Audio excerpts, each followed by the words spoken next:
Hi, thanks for joining me for another reading through the Bible. And today we are in Exodus chapter 16 through 18 in the Christian Standard Bible.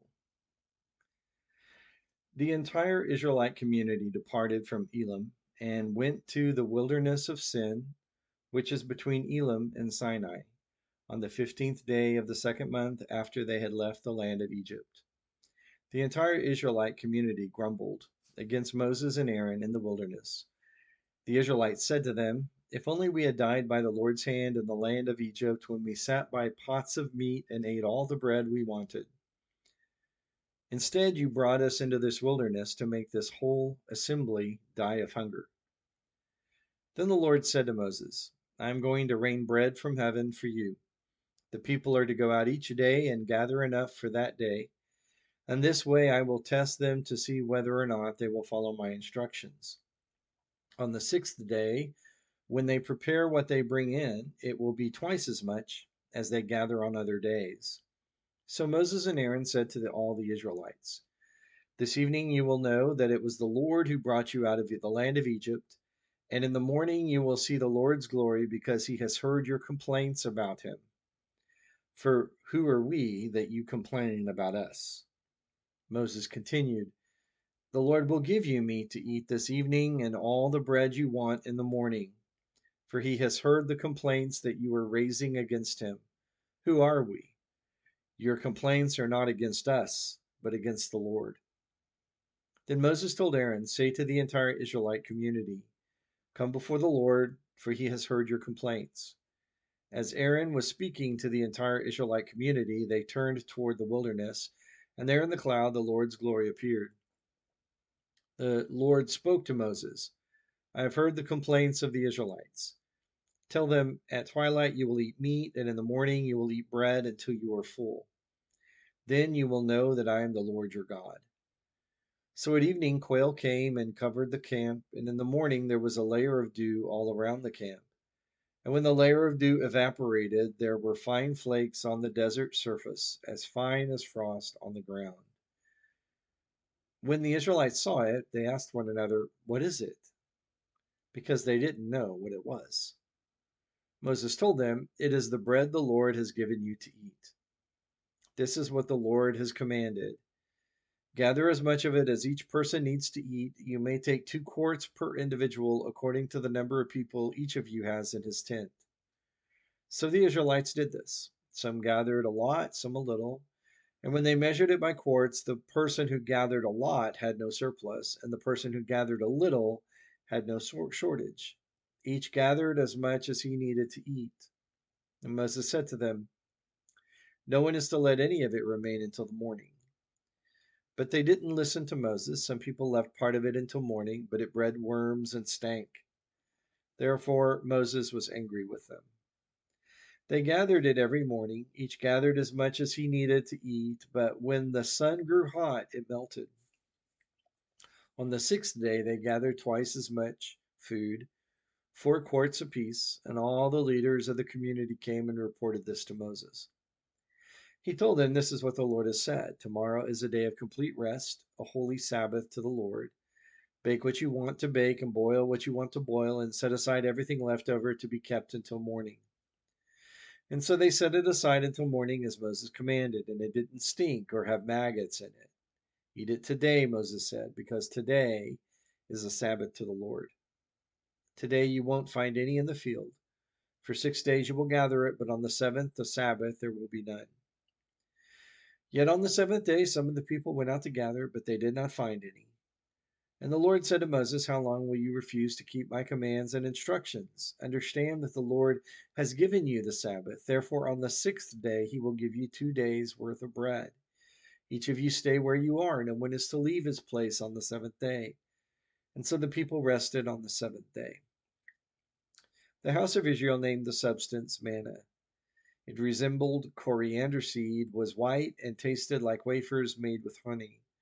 And Moses said, "This is what the Lord has commanded. 2 quarts of it are to be preserved throughout your generations, so that they may see the bread I fed you in the wilderness when I brought you out of the land of Egypt." Moses told Aaron, "Take a container and put 2 quarts of manna in it. Then place it before the Lord to be preserved throughout your generations. As the Lord commanded Moses, Aaron placed it before the testimony to be preserved. The Israelites ate manna for 40 years until they came to an inhabited land. And they ate manna until they reached the border of the land of Canaan. And they used a measure called an omer, which held 2 quarts. Chapter 17. The entire Israelite community left the wilderness of Sin, moving from one place to the next according to the Lord's command. They camped at Rephidim, but there was no water for the people to drink. So the people complained to Moses, "Give us water to drink." "Why are you complaining to me?" Moses replied to them. "And why are you testing the Lord?" But the Lord thirsted there for water and but the people, thirsted there for water and grumbled against Moses. They said, "Why did you ever bring us up from Egypt to kill us and our children and our livestock with thirst?" Then Moses cried out to the Lord, "What should I do with these people? In a little while they will stone me." And the Lord answered Moses, Go on ahead of the people and take some of the elders of Israel with you. Take the staff you struck the Nile with in your hand and go. I am going to stand there in front of you on the rock of Horeb. When you hit the rock, water will come out of it and the people will drink." Moses did this in the sight of the elders of Israel. He named the place Massah and Meribah because the Israelites complained and because they tested the Lord, saying, "Is the Lord among us or not?" At Rephidim, Amalek came and fought against Israel. Moses said to Joshua, "Select some men up for us and go fight against Amalek. Tomorrow I will stand on the hilltop with God's staff in my hand." And Joshua did as Moses had told him and fought against Amalek, while Moses, Aaron, and Hur went up to the top of the hill. While Moses held up his hand, Israel prevailed, but whenever he put his hand down, Amalek prevailed. So when Moses' hands grew heavy, they took a stone and put it under him, and he sat down on it. Then Aaron and Hur supported his hands, one on one side and one on the other, so that his hands remained steady until the sun went down. So Joshua defeated Amalek and his army with the sword. The Lord then said to Moses, "Write this down on a scroll as a reminder and recite it to Joshua. I will completely blot out the memory of Amalek under heaven." And Moses built an altar and named it, "The Lord is my banner." He said, "Indeed, my hand is lifted up toward the Lord's throne. The Lord will be at war with Amalek from generation to generation." Chapter 18. Moses' father-in-law, Jethro, the priest of Midian, heard about everything that God had done for Moses and for God's peoples, Israel, when the Lord brought Israel out of Egypt. Now Jethro, Moses' father-in-law, had taken in Zipporah, Moses' wife, after he had sent her back along with her 2 sons, one of whom was named Gershom, because Moses had said, "I had been a resident alien in a foreign land," and the other Eleazar, because he had said, "The God of my father was my helper and rescued me from Pharaoh's sword." Moses' father-in-law, Jethro, along with Moses' wife and sons, came to him in the wilderness where he was camped at the mountain of God. And he sent word to Moses, "I, your father-in-law, Jethro, am coming to you with your wife and your 2 sons." So Moses went out to meet his father-in-law, bowed down, and then kissed him. They asked each other how they had been, and went into the tent. And Moses recounted to his father-in-law all that the Lord had done to Pharaoh and the Egyptians for Israel's sake, all the hardships that confronted them on the way, and how the Lord rescued them. Jethro rejoiced over all the good things the Lord had done for Israel when he rescued them from the power of the Egyptians. "Blessed be the Lord," Jethro exclaimed, "who rescued you from the power of Egypt and from the power of Pharaoh. He has rescued the people from under the power of Egypt. And now I know that the Lord is greater than all gods, because he did wonders when the Egyptians acted arrogantly against Israel."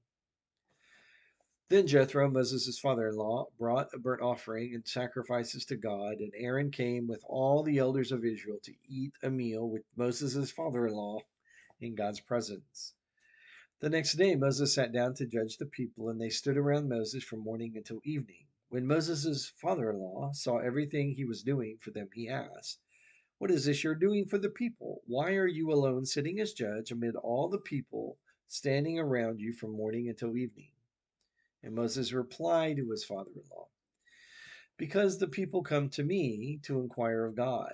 Whenever they have a dispute, it comes to me, and I make a decision between one man and another. I teach them God's statutes and laws. What you're doing is not good, Moses' father in law said to him. You will certainly wear yourself out and these people who are with you, because the task is too heavy for you. You can't do it alone. Now listen to me. I will give you some advice, and God be with you. You be the one to represent the people before God and bring their cases to him. Instruct them about the statutes and laws, and teach them the way to live and what they must do. But you should select from all the people able men, God fearing, trustworthy, and hating dishonest profit.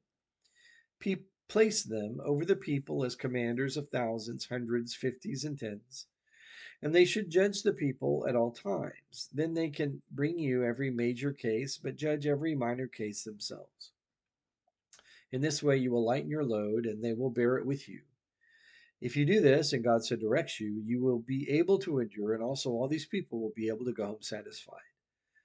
Moses listened to his father in law and did everything he said. So Moses chose able men from all Israel and made them leaders over the people as commanders of thousands, hundreds, fifties, and tens. They judged the people at all times. They would bring the hard cases to Moses, but they would judge every minor case themselves. Moses let his father in law go, and he journeyed to his own land. So these three chapters are distinctive in that they talk about the period of time after Israel has left the area of Elam, which is where God was meeting their needs, and they come to the wilderness of sin, as it was called. And it is here between Elam and Sinai that Moses uh, finds Israel grumbling, which becomes the perpetual identity of of that generation, and really every generation. But that's what the point is in us being told this. And God provides them after they're grumbling about food, particularly meats. He promises them meat uh, in the evening and bread in the morning.